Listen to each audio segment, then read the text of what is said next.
వండుతున్నానంటే వంకాయ ఎండు రొయ్యలు వండుతున్నాను. చూడండి, చూపిస్తాను.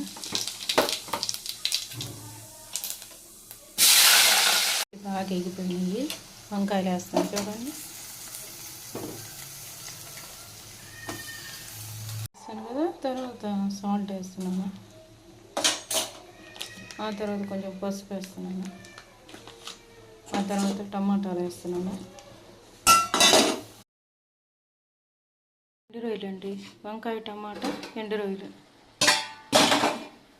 చూడండి దగ్గరికి. ఇవి వంకాయ టమాటాలు వేసాను కదా. తర్వాత కారం, ధనియా పొడి, జీలకర్ర పొడి ఇవన్నీ తిప్పుకోవాలి. క్యారెట్ ఫ్రై చేశానండి. తర్వాత ఎండు రొయ్యలు, వంకాయ టమాటా వండాను with rice. Like and share, subscribe. Thanks.